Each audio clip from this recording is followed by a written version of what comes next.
Hello everyone, here I am Yogesh Bana, a business coach, mindset coach and a motivational speaker. Welcome back to my YouTube channel. लो एक बार फिर मैं हाजिर हो गया हूँ एक और इंटरेस्टिंग टॉपिक के साथ, जिसमें मैं आपको सिखाऊंगा कि वो 5 बातें जिनसे आप किसी का भी दिल जीत सकते हैं, किसी को भी पसंद आ सकते हैं, लोगों में अपने आप को अच्छा बना सकते हैं। तो इस वीडियो को एंड तक बिना स्किप के जरूर देखना। Let's get started. तो अभी तक भी आपने हमारे चैनल को सब्सक्राइब नहीं किया है तो सब्सक्राइब जरूर कर लीजिए, वीडियो को लाइक कर दीजिए, कमेंट कर दीजिए और शेयर भी ज़रूर कर दीजिए। एक इंसान होने के कारण हम अपने आसपास इंसानों से ही घिरे रहते हैं, चाहे घर हो या ऑफिस, कॉलेज हो या स्कूल। लेकिन ऐसा क्यों होता है? कुछ लोग इतने ज़्यादा लोगों को पसंद आते हैं कि उन्हीं से वो खुश रहते हैं, उन्हीं को सुनना चाहते हैं, उनके पास ही वो बैठना चाहते हैं। तो आप भी कैसे ये कर सकते हैं, आज हम इसी बारे में बात करेंगे। तो सबसे पहले नंबर पे आता है डोंट प्रूव देम रॉन्ग, यानी कि कभी भी किसी को गलत साबित नहीं करें। कभी भी किसी को गलत साबित मत करो, ना ही कभी किसी को गलत ठहराओ, क्योंकि ह्यूमन नेचर ही ऐसा है। कोई भी अपने आप को गलत साबित नहीं करवाना चाहता और ना ही कभी खुद की गलती मानता है। एक गांव में एक डाकू था जो अपने आसपास से गुजरने वाली ट्रेनों को लूटा करता था और वो पैसों को गांव में बांट दिया करता था। जब पुलिस ने उसे पकड़ा तो पूछा कि भाई आप ऐसा क्यों करते हो, ज़रा बताओगे हमें? तो उस डाकू ने कहा कि मैं अपने गांव का मसीहा हूँ, जो अपने गांव को एक परिवार की तरह मानता हूँ और उनका पालन पोषण करने के लिए वो अमीरों को लूटता हूँ। और इसमें मुझे कुछ भी गलत नहीं लगता, क्योंकि एक परिवार को पालना ही एक के बड़े सदस्य होने के नाते उसकी जिम्मेदारी रहती है। तो आपने देखा वो डाकू अपनी गलती ज़रा भी मानने के लिए तैयार नहीं है कि उसने चोरी की है, उसने गलत किया है, लेकिन वो अपने आप को सही साबित कर रहा है। आपको भी इन्हीं बातों का ध्यान रखना है, कभी भी किसी को बिना कारण गलत साबित नहीं करें। दूसरे नंबर पर आता है डोंट आर्ग्यूमेंट, यानी कि बहस नहीं करें। अगर आप लोगों को सच में पसंद आना चाहते हैं या उनका दिल जीतना चाहते हैं तो बहस से इस तरह से दूर रहिए जैसे कि सांप को देखने से हम उसके कितनी दूर से निकल जाते हैं, तो बहस से भी हमें इतनी ही दूरी बनाकर रखनी चाहिए। एक बार एक गुरु और शिष्य किसी के घर भोजन करने जाते हैं। वहाँ का वो आदमी किसी ग्रंथ के बारे में बात करता है और एक कहानी बताता है, लेकिन वो जिस कहानी और जिस ग्रंथ के बारे में बात करता है उनका आपस में कोई मेल ही नहीं होता। लेकिन वो फिर भी कहे जाता है और अपने आत्मविश्वास को इस तरीके से दिखाता है कि वो जो भी कह रहा है एकदम सच कह रहा है। इतने में शिष्य देखता है और उस आदमी को रोकता है और कहता है कि आप जो ये कह रहे हैं ये गलत है, कि जजमान शायद हो सकता है आपसे कुछ गलती हुई हो, एक बार आप अध्ययन जरूर कर लें। लेकिन वो आदमी इतना आत्मविश्वासी होता है, अति आत्मविश्वासी होता है, ओवर कॉन्फिडेंट होता है कि वो बोले ही जाता है, अपने आप को गलत नहीं मानता। इतने में वो आदमी गुरुजी की तरफ इशारा करता है और पूछता है, क्यों गुरुजी, मैं एकदम सही कह रहा हूँ ना? तो गुरुजी कहते हैं कि हाँ आप एकदम सही कह रहे हो। लेकिन शिष्य देखता है और कहता है गुरुजी ने इसकी बात पर हाँ क्यों कही, जबकि ये गलत कह रहा है, क्योंकि उस शिष्य को वो पाठ कुछ दिन पहले ही पढ़ाया हुआ होता है। फिर जब शिष्य और गुरुजी घर से निकलते हैं और अपने आश्रम को जाते हैं तो रास्ते में शिष्य कहता है कि गुरुजी आपको पता है कि वो आदमी गलत कह रहा था, लेकिन फिर भी आपने मेरा पक्ष क्यों नहीं लिया?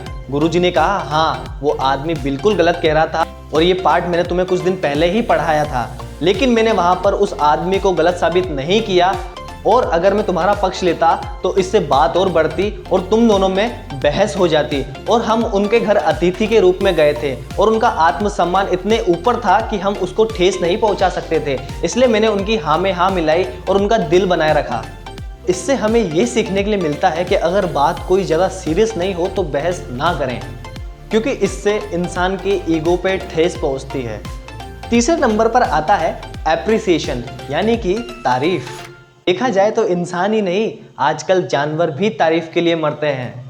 तो अगर आपको लोगों को पसंद आना है तो उनकी तारीफ करो, लेकिन एक बात का ध्यान रखना है, यहाँ पर हमें मक्खन नहीं लगाना है, सच्ची तारीफें करनी है। एक बार एक वाइफ अपने क्लब हाउस की फ्रेंड्स के साथ बैठी रहती है और आपस में डिस्कशंस करती रहती है कि आजकल हमारी शादी को कितना टाइम हो गया और हमारे हस्बैंड हमारे ऊपर ध्यान ही नहीं देते, तो हमें ऐसा क्या करना चाहिए कि हमारे हस्बैंड हमारे ऊपर ध्यान दें। तो डिस्कशंस करने के बाद ये निकल कर आता है कि हम सब जाएंगे आज और अपने हस्बैंड से कहेंगे कि ऐसी क्या 6 गलतियाँ हैं जो हम में है और हमें उनको सुधार करने की ज़रूरत है। तो एक वाइफ अपने हस्बैंड के पास जाती है और अपने हस्बैंड से कहती है कि आप मुझे ज़रा बताएंगे कि मुझ में 6 गलतियाँ क्या है और मुझे क्या परिवर्तन करने की ज़रूरत है। तो हस्बैंड ज़रा सोचता है और मन ही मन कहता है कि आज इसको आखिर हुआ क्या।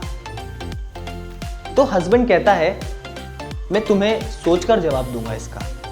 तो हस्बैंड जब अपने ऑफिस जाता है तो इसी बारे में सोचता रहता है कि ऐसा क्या कहूं, और उसके पास 6 नहीं 100 बातें होती है गलतियां निकालने के लिए और उसके सुधार करने के लिए, लेकिन वो ऐसा बिल्कुल भी नहीं करता।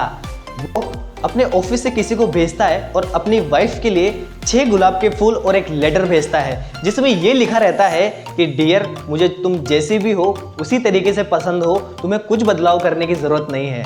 और इतना सुनते ही वाइफ की खुशी का ठिकाना नहीं रहा, और जब हस्बैंड घर पर आया तो उसके लिए स्वागत के लिए खड़ी हो गई और डिनर में भी उसके लिए स्पेशल चीज़ बनाई। तो हस्बैंड ये देखकर शॉक हो गया कि ज़रा सी तारीफ से रिश्ते को कितना अच्छा बनाया जा सकता है। तो आप भी अगर लोगों की थोड़ी थोड़ी तारीफ करना शुरू कर दें तो हो सकता है लोग आपको पसंद करने लगे, आपकी तरफ अट्रैक्ट होने लगे। 4th नंबर पर आता है बिकम अ गुड लिसनर, यानी कि सुनने की आदत डालें। अगर आपको लोगों को पसंद आना है तो आपको उनको सुनना ही पड़ेगा, उनको सुनने की आदत डालनी ही होगी, उनकी बातों को, उनकी प्रॉब्लम्स को सुनना ही होगा। हम में से अधिकतर लोगों को सुनना बिल्कुल भी पसंद नहीं होता। हम सिर्फ इसी बात का इंतजार करते रहते हैं कि कब तू चुप हो और कब मैं बोलूं। कभी कभी जब लोगों को सुना नहीं जाता, बहुत टाइम तक सुना नहीं जाता, तो वो बीमार हो जाते हैं और डॉक्टर के पास जाते हैं और फिर डॉक्टर उनको अच्छी तरीके से सुनता है। इसलिए आप लोगों को सुनने की आदत डालें, क्योंकि हर कोई चाहता है कि वो उसको सुने, उनकी प्रॉब्लम्स को सुने। है स्माइल, जो कि मेरा फेवरेट है। आजकल मानो लोगों की नाव ही डूबी रहती है। कामकाज की वजह से इतने तनाव रहता है, टेंशन रहती है कि लोग हंसना ही भूल गए हैं, और हंसने के लिए वो किसी कारण को ढूंढते हैं, किसी लॉफ्टर क्लब को ज्वाइन करते हैं। तो अगर आप लोगों को पसंद आना चाहते हैं तो हमेशा अपने फेस पर एक स्माइल रखिए। अगर आपको हंसना नहीं आता है, अगर आप खड़ूस इंसान हैं, आपको हंसना नहीं आता है, आपको हंसने में प्रॉब्लम है, आपको बिना कारण के स्माइल नहीं आती है, तो आप जानबूझकर भी स्माइल कर सकते हैं। लो अभी हम ट्राई करते हैं। 5 सेकंड तक आपको झूठ माट स्माइल करनी है और फिर देखते हैं आपको अपने आप स्माइल आ जाएगी। चलिए स्टार्ट करते हैं।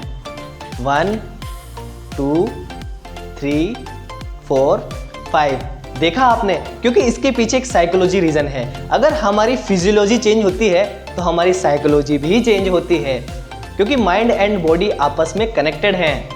एक बार एक हस्बैंड था, वो हमेशा चिड़चिड़ा रहता था, हमेशा गुस्से में रहता था, कभी हंसता ही नहीं था, जिसकी वजह से उसके बच्चे भी उसके पास आना पसंद नहीं करते थे और उसकी बीवी भी सिर्फ काम से ही उससे बात किया करती थी। ऐसे उसके रिश्ते बहुत ही ज़्यादा खराब होने लगे थे। लेकिन उसने एक दिन सोचा कि ऐसे तो मेरी पूरी लाइफ ही काम चलता रहेगा, लेकिन मेरे रिश्ते मेरे लिए बहुत ज़्यादा ज़रूरी है। तो उसने किसी से सलाह ली कि अब मैं क्या करूँ। तो उसको किसी ने सलाह दी कि आप स्माइल करना स्टार्ट कर दीजिए। तो उसने सोचा कि मुझे तो स्माइल आती नहीं है, मैं कैसे करूँगा। तो उसका भी जवाब उसी इंसान ने दिया कि अगर आपको स्माइल नहीं भी आती तो भी एक बार कोशिश करिए, मिरर में देख के एक बार स्माइल करिए, आपको स्माइल ज़रूर आ जाएगी। तो उसने एक बार ट्राई किया और जादू हो गया। एक दिन जब वो सुबह अपने ब्रेकफास्ट टेबल पर बैठा था तो उसकी वाइफ उसके लिए ब्रेकफास्ट लेकर आई। तो उसने उसकी तरफ स्माइल करके देखा और उसको गुड मॉर्निंग विश किया। इतने में उसकी वाइफ के खुशी के ठिकाने नहीं रहे और वो वहीं पर रोने लगी। लेकिन ये कोई दुख के नहीं, एकदम खुशी के आंसू थे। तो अगर आप भी लोगों को पसंद आना चाहते हैं तो उनको स्माइल दीजिए।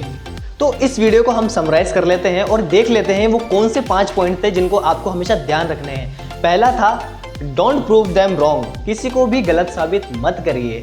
सेकंड था डोंट आर्ग्यूमेंट, यानी कि किसी से भी बहस मत करिए, हमेशा बहस से दूर रहिए। और तीसरा था एप्रिसिएशन, यानी कि तारीफ करिए, लोगों को खुलकर तारीफ किए और सच्ची तारीफ करिए।